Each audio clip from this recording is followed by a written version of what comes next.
What's up, everybody? I'm so excited for this video, and I hope you are too, but first, if you're new here, smash that subscribe button to join the party. And if you're already part of the crew, show some love with a like. Let's get started. All right, strap yourselves in, everyone, because we are diving straight into that first practice session in Abu Dhabi for the Abu Dhabi Grand Prix, the final race of the season.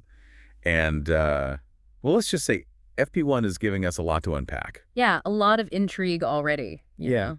Especially with 6 teams deciding to give their rookie drivers a run out there in FP1 instead of the usual racers. Exactly. And that definitely makes things a bit more interesting when you're looking at the timesheets. I mean, some pretty surprising results up at the top, especially when you consider who was actually behind the wheel for some of those laps. Right, you can't just take the times at face value. You have to consider the bigger picture. For sure. So let's start at the top. Charles Leclerc setting the pace.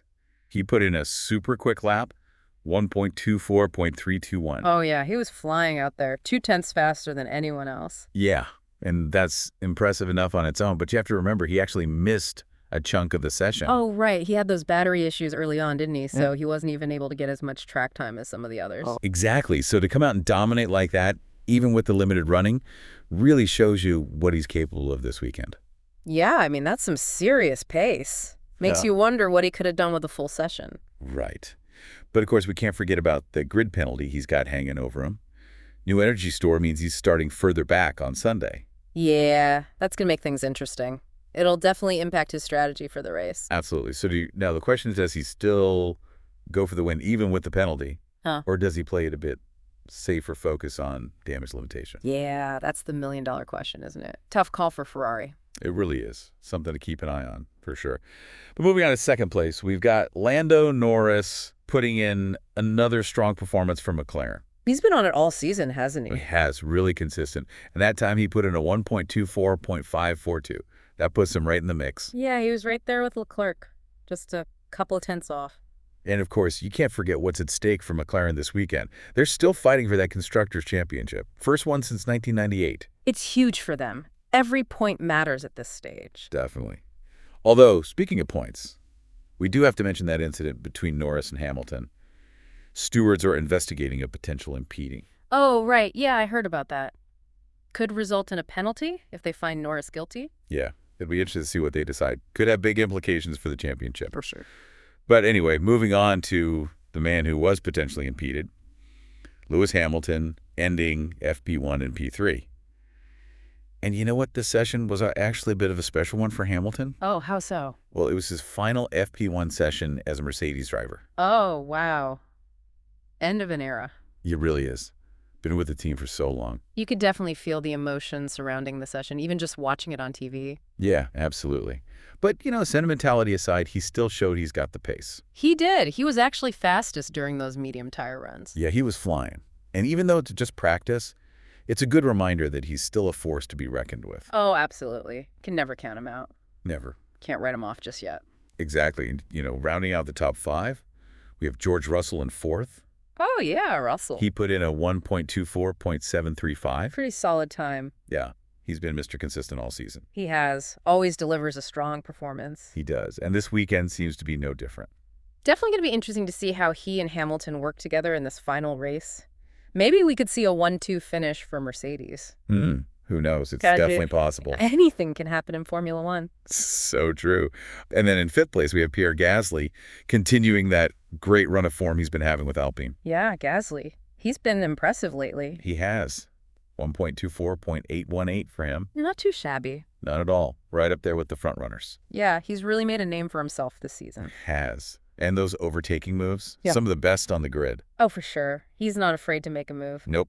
And he seems to have a knack for getting the most out of that Alpine car. Yeah, he's really in tune with it. But, you know, let's shift gears for a second and talk about those rookies.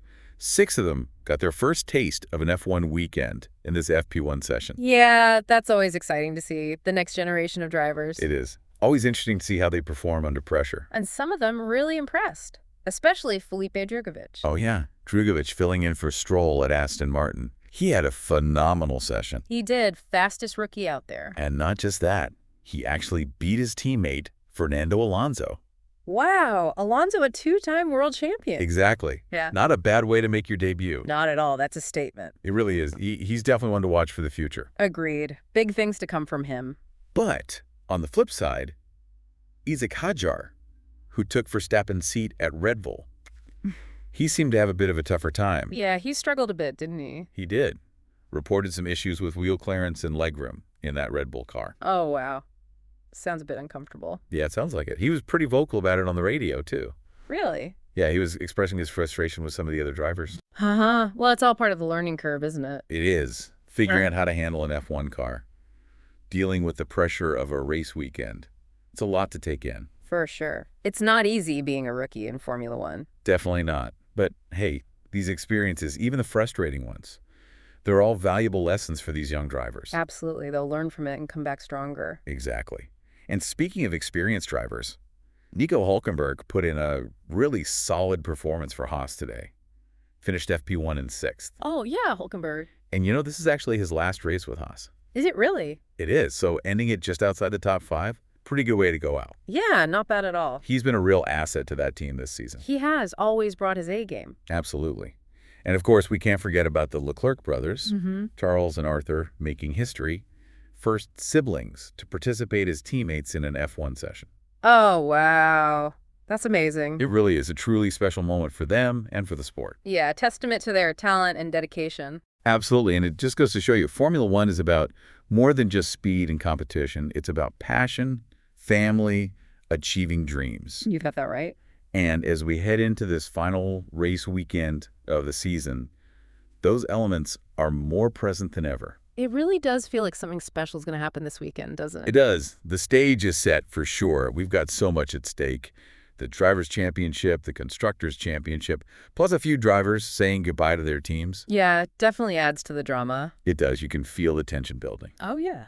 So let's get down to it. Predictions time. Okay, I'm ready. Based on FP1, who do you think is taking the checkered flag on Sunday? And how does Leclerc's penalty factor into all of this? Well, Leclerc's definitely got the pace. We saw that in FP1. But that grid penalty is going to make it trickier. He'll have to be aggressive and really smart with his strategy if he wants to move through the field. Right. Do you think he might go for the fastest lap point, even if it means risking a better overall finish? It's possible. I guess it all depends on how the race plays out. If he's in a good position towards the end, he might prioritize the win. But if a podium's out of reach, that fastest lap point might be a nice consolation prize. Yeah, that makes sense. What about Norris and McLaren then? Can they hold on to that championship lead and clinch the title? I think they've got a good chance. Norris has been super consistent all year, and that McLaren car seems to suit this track. It does. They've looked strong all weekend. They have, but they can't afford any slip-ups. The competition is fierce. Oh, absolutely. One mistake could cost them everything. Yeah, the pressure's on. And then there's Hamilton, his last race with Mercedes. Oh, yeah. Can't forget about that. Do you think he could pull off one last victory for the Silver Arrows? He's definitely capable of it. He's a fighter, and he'll want to end things on a high. He will? Plus, we saw he still got the speed. If he gets a clean start and avoids any trouble, he could be right up there. It's going to be one for the history books, isn't it? It is. So many storylines, so much at stake. I know. I can't wait to see how it all unfolds. Me neither. FP1 has just made me even more excited for the race. Me too. It's going to be epic. So there you have it, folks. The Abu Dhabi Grand Prix is almost here. The final showdown of the season. Make sure you tune in because you do not want to miss this one. And join us back here after the race for a full debrief. Until then, keep those predictions coming. And let's see who comes out on top.